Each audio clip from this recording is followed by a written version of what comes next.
What else can be said about zombies? Thankfully, it seems, always at least just a little bit more. Today, the dead are rising again in Weirdoville, and the ghosts and I are rolling out our very first movie review with our own brand new rating system. So kick back for this online undead edition of Goin Hollywood. Broadcasting from the not-so-secret underground lair here in Weirdoville. So put on your foil helmets, accept the offer you can't refuse, because you just entered our cinematic world of Goin Hollywood.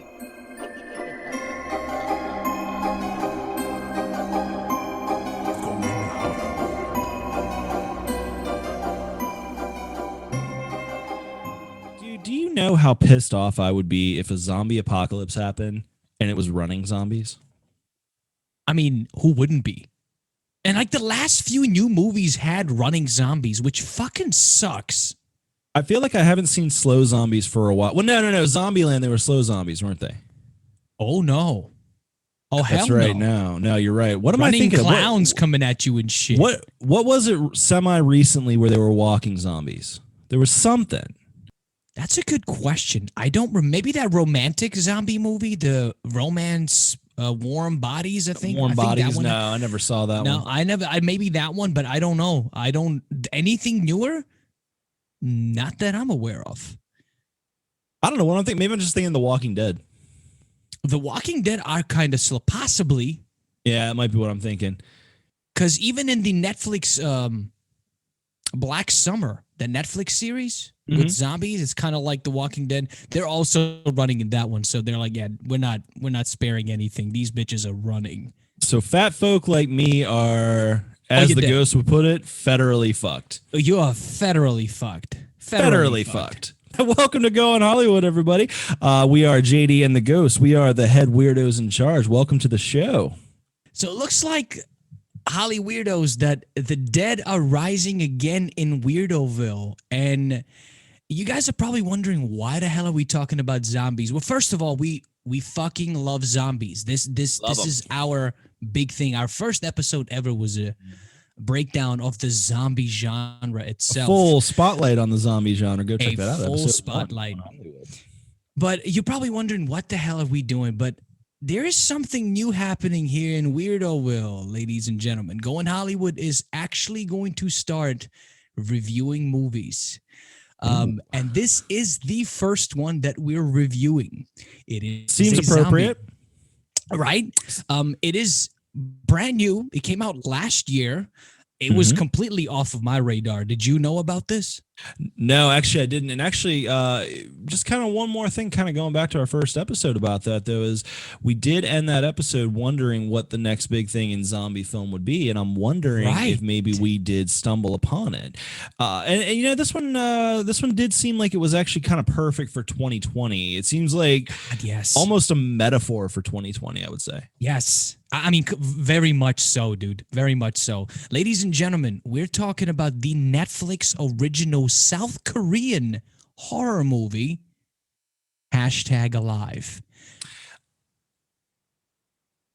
I saw it for the first time tonight. I gotta say, man, I am not super up on South Korean horror films, but I really need to open that window up a little bit because holy shit. That is funny that you said that. That's literally the exact same thing that I said. I'm like, you know what? I'm going to start paying attention to South Korea or Asian, period, horror movies. Because this one particularly is from South Korea, and holy shit, dude, this movie is phenomenal. Like it threw me off guard. It literally threw me off guard how great it was. I did not expect this movie to be this great. Well, what they managed to do with it is they managed to take a concept that everybody knows, everybody loves, as we talked about on the show, is ingrained in the zeitgeist of the human psyche at this point, but they still managed to find a fresh way to approach it. Right. And here's what I love, though. And before we get into the actual movie itself, let's break down how we're going to look at this movie, because we're going to start reviewing movies here on out, ladies and gentlemen, especially new ones. Like this is a pretty new movie. I don't even think it's a year old. No. Maybe it is now, but Right. We're going to break down what we're going to look at. The main things that we're going to look at when we review movies is writing, directing, music, setting, and the entertainment value and the X factor that you get from the movie. Those are the main focuses of this. Now, we are going to have an original grading scale here as well. We're calling it the Weirdo scale. Because it wouldn't be Goin Hollywood if we did something other than that. Exactly. So we're not going to break it down here. We're going to have a full-on episode. So make sure you watch that one when it drops. But let's go. Let's get into this shit, man. Let's get right into it. Let's get right into it. So let's talk about writing. So let's start with the genre. I think we covered that a little bit. Obviously, horror, specifically the zombie horror. And this is a zombie thriller. I would put thriller, and I would even sparkle in a little bit of drama in there, man. There's some drama. There's I would say there's more action than drama. I would say more action than drama. Very action-packed, but also very scary. I think this movie's written really well. The pacing threw me off guard as well. Ladies and gentlemen, this movie in the first 5 minutes immediately starts. I mean, it's like an action-packed, here it is. We're not playing around. Yep. Zombie apocalypse. They just drop it right on top of you. I would actually say, so up till this point, my favorite intro in a zombie movie would hands down be the remake of Dawn of the Dead. I think this may have topped that. You think so? Well, okay. I will say the use of music. Well, we'll get to the music part later, but I do think that part of the intro was a little bit better for the remake. But but there was some build up and some tension. It did get in quickly in Dawn of the Dead, but it wasn't this quick. It did. No, I mean, this is literally, ladies and gentlemen, 1 minute and 10 seconds already. It's an immediate, things change on the television, what's happening, explosions noises outside, dude commotion. Coming into, right, a dude coming into his apartment. But we're not going to spoil anything here. No spoilers here from us. None. We're just going to review the movie for you. So don't worry, we're not going to spoil anything. But the first 5 minutes of this movie is an immediate action-packed thriller. And I loved that shit, Jay. Yeah. I loved it. I did too. Don't expect any build-up here. This is one that, for what was the runtime? An hour and 40 minutes? Something like that? Hour and 40, hour 45. Something like that? It was standard. So I went into it kind of thinking as far as pacing goes, okay, they're going to do some build up. There was like a little bit of build up in that first 30 seconds or so, but it was very quick. It was very quickly. It switched to DEFCON 1. And that's the beauty of it. You don't even need much of it to recognize who this character is. It's a teenager. He's young adult, not a teenager. He's like young adult, maybe early 20s. Still staying at home, getting his shit together, trying to get his shit together. And you just realize, okay, this is a younger person. That's all you need to know. Boom. And we go straight into it. But I really, really liked the dialogue in this movie, the realism of the way they spoke. Even though it's a South Korean movie and it's dubbed for us, I think it's done well because I watched it in the original. You watched the American dub. I read the original, and I think the dialogue's great. I think the way they performed it was really well. From what I can tell. And as far as character building goes, I definitely think that I think that they weren't necessarily the time that they spent building the character before shit hit the fan. It was spent very well, kind of addressing, as we said, he was definitely a younger person. He's a gamer. He's a lot of either Gen Z or millennial.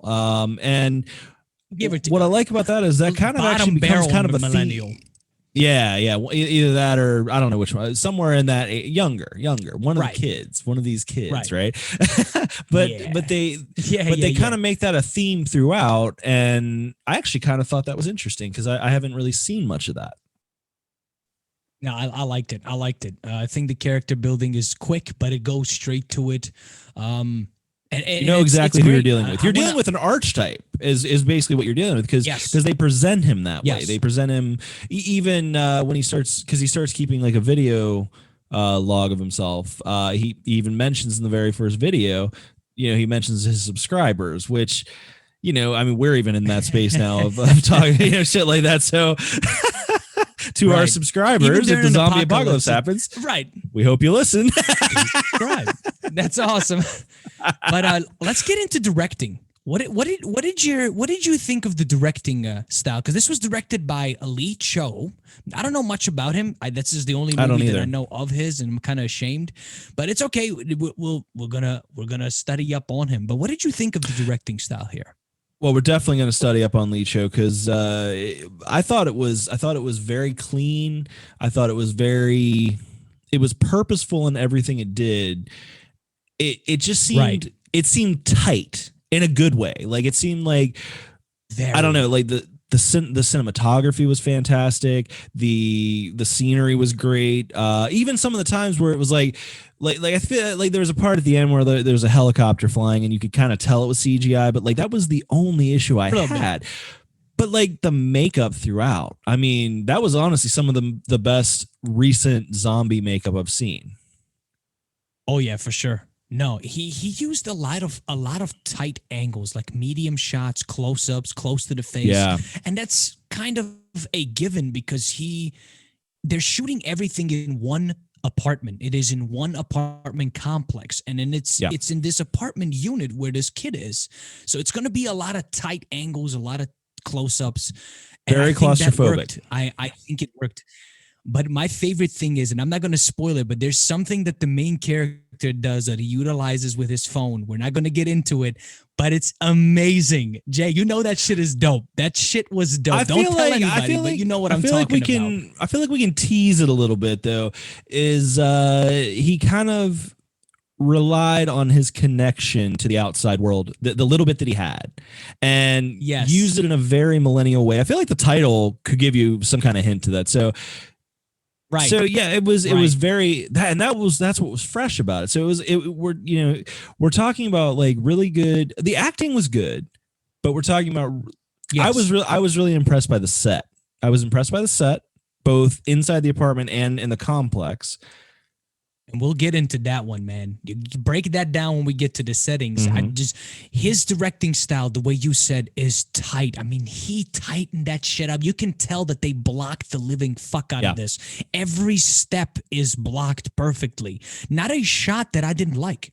There's not one shot that I was like, why did he use that? Why did you use that angle? I actually didn't mind anything. I was locked into this movie, and his directing flow is fucking superb. We need to look up into Lee, man. This man can direct a movie, dude. This is great. This movie, he directed the shit out of this movie. Good job. It was exceptional, and the flow was fantastic. I mean, the story flow, it all just it really worked. It worked well, and the building they did upon the tension, because when you have a zombie outbreak in the first 5 fucking minutes of the film, right? It's kind of like Spinal Tap. Where can you go from there? Go turn it to 11 from there. Go turn it to 11. Just turn to 11. Turn it to 11. Well, they do turn it to 11, and the way they built on it, it didn't seem forced. I didn't think like they kind of introduced other situations, and you even see in the trailer, there's another person, across the way, and they introduce it, and the way they introduce it is very dramatic. Very flowy, and it flowed well, I thought. It flowed perfectly. And you would think, ladies and gentlemen, you'd think a movie set in one apartment complex with one character, you'd think that's boring. Far from it. I mean, held my attention the entire time. This movie isn't boring at all. No. From the first couple, like within the first 5 minutes, you're edge of your seat.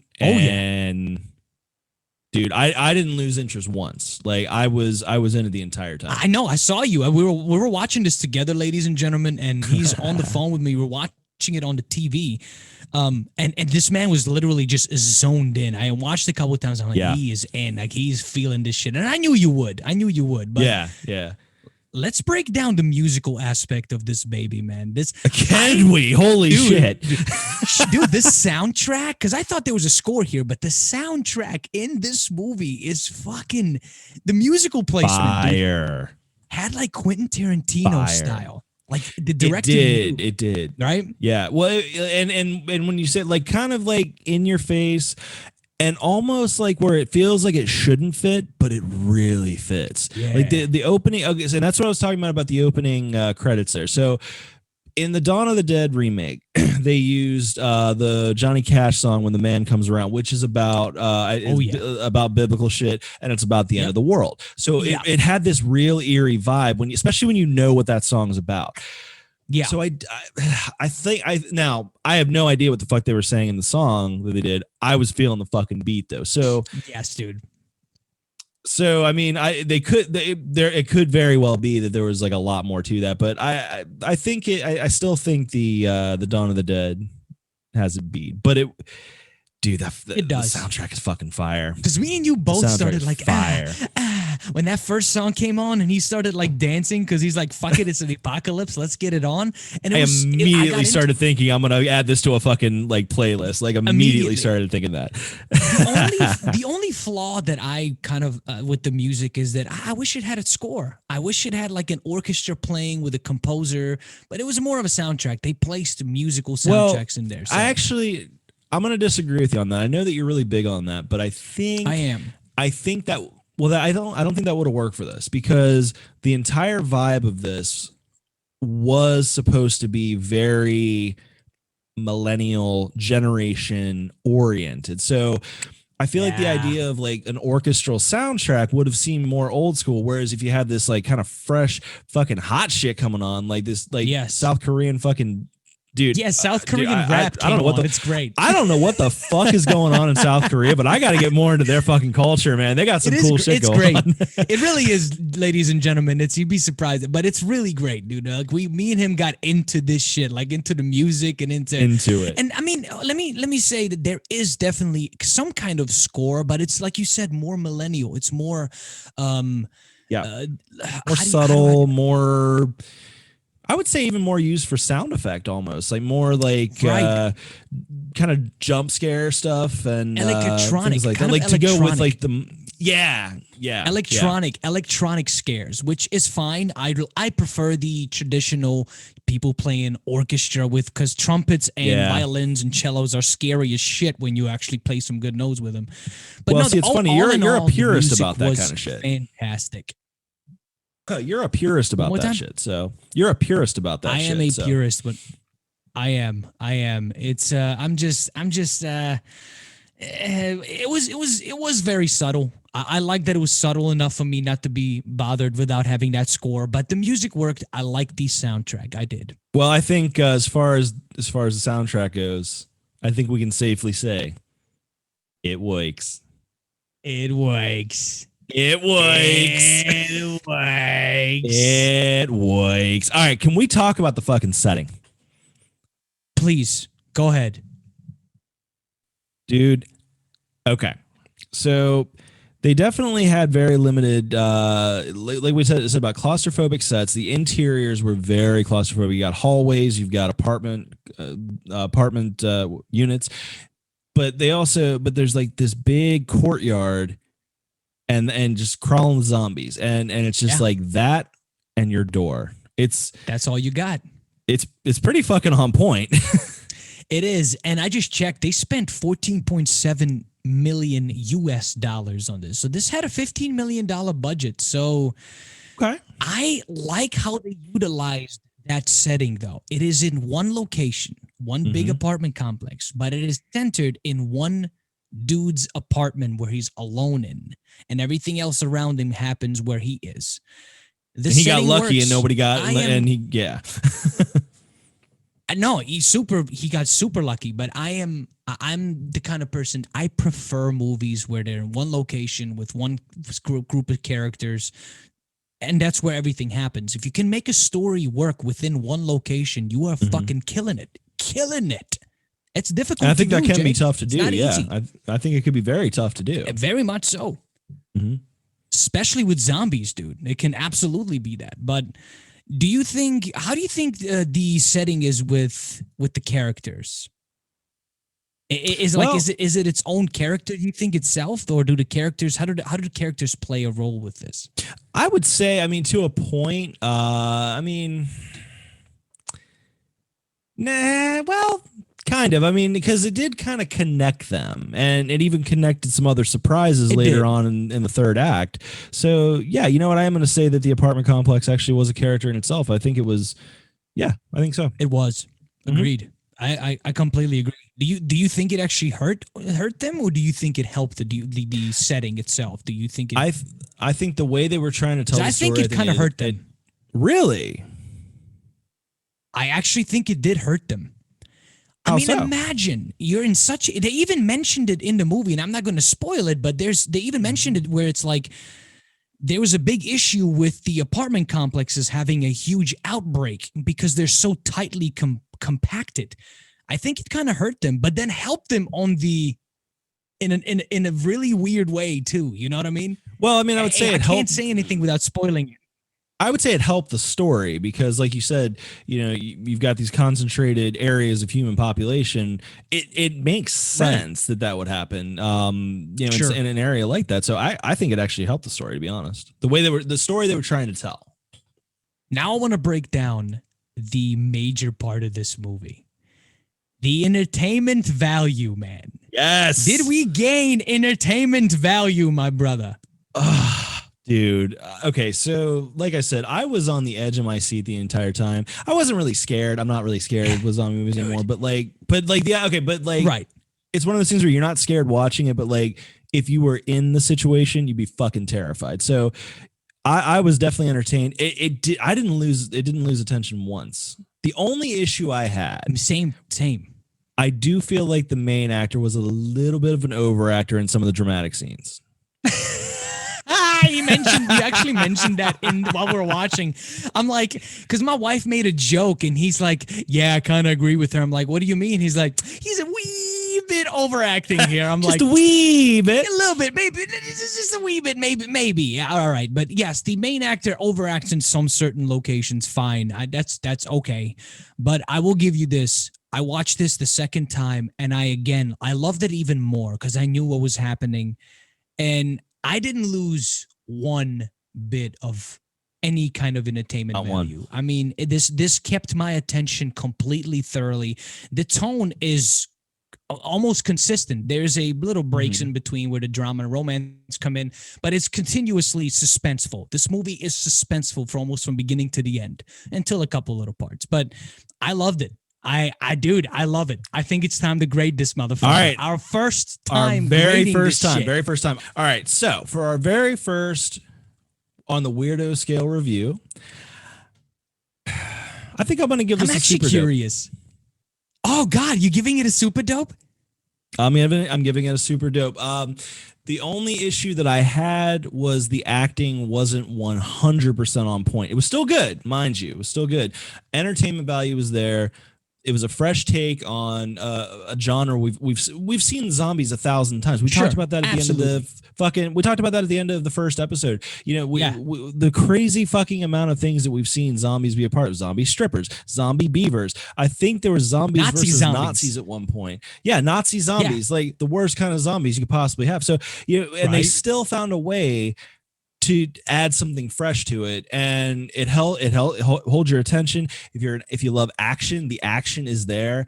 There's bad decisions that make you go, what the fuck are you doing? Because we all think that we could fare better in this kind of situation. We would all be making dumbass decisions just like this dude. They made it realistic. It felt like a roller coaster ride. So you know what? I'm giving it a super dope. You know, I gotta agree with him. This story is completely it's almost perfect in my opinion when it comes to this kind of storytelling in one location, horror, zombies. It's almost perfect, man. I love this shit. There are some flaws. The overacting. I wish there was a score. There's a couple things here and there that I would have done maybe differently. I still maintain the score actually would have hurt it. Absolutely. But I will tell you, ladies and gentlemen, this shit will keep your attention from beginning to the end. If you are a zombie fan, stop what you're doing right now after this episode. Right now. And go watch hashtag alive. You're going to love this shit. I am absolutely 100% giving this movie a super dope. All right, so this is a unanimous unanimous super dope. So the very first grade to go out on the brand new weirdo scale. Super Weirdo dope. scale. I think we can agree. All right. So thank you for listening to our review. This is the review of #Alive. Seriously, check it out. This movie's fantastic. If there's anything that you guys want us to review, please email us at gohollywoodpodcast@gmail.com. We will take any reviews. We're trying to watch newer movies, so if there's anything new that we can review, yeah, please let us know. We would love to start reviewing newer movies.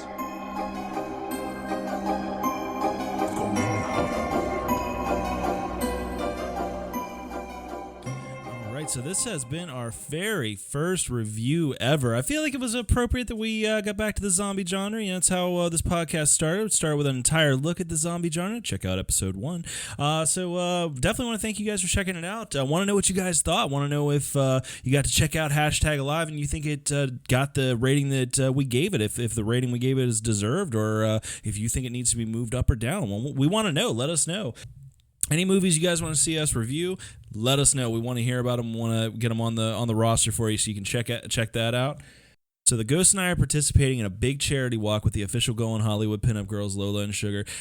Just wanted to give a shout out to Lola and Sugar and all the other pinup girls that are working with them. The Hepcat Honeys, the Candy Apples, the Downtown Dolls. All those groups are kicking ass. You guys need to check them out. Help us support. But we're raising money now through the Out of the Darkness Walk for suicide prevention. So we're walking in September. We're going to be walking with Lola and Sugar and the rest of the Hepcat Honeys. But we're raising money now, and we really need you guys to help us out. So anything you could spare, it's going to be available in the episode description. If you can go on and donate, it's going to a really good cause. As always, help us do some good and do some good with us. Next episode, I am so fucking excited. So we have an interview with someone from one of my favorite sci-fi movies. We have got Tio. Now, you know Tio from the sci-fi action classic Starship Troopers. I'm talking about Corporal Bronski. Corporal Bronski joins us on the show. I swear to God, Tio is cool as shit, man. Like, he is one of the coolest people ever. I can't wait for you guys to check out this episode. So until next time, stay weird. Thanks for getting weird with us. Now, are you thirsty for more? Then head on over to our Patreon community, where you can support our podcast by becoming an official Holly Weirdo. But if you're feeling like you just need a little more, become a citizen of Weirdoville, where you will get access to our Goin Hollywood Discord community, early access to every episode we drop. Or if you're feeling even weirder, then join our Inner Circle, where you can get access to our exclusive content, only available on Patreon. Now, wherever you listen to us, make sure you leave us a review, be it Apple Podcasts, Google Podcasts, and many more. It helps us out a lot, and it helps us reach a lot more Holly Weirdos. Also, find us on all socials, Instagram, Facebook, Twitter, and for more content, find us on TikTok. Just search Goin Hollywood. Links are in the episode description. Email us at gohollywoodpodcast@gmail.com, where you can give us your favorite film theories, request future episodes, and maybe, just maybe, be part of an episode as a guest. Thank you all for the amazing support. We hope to see you in Weirdoville, where we always stay weird.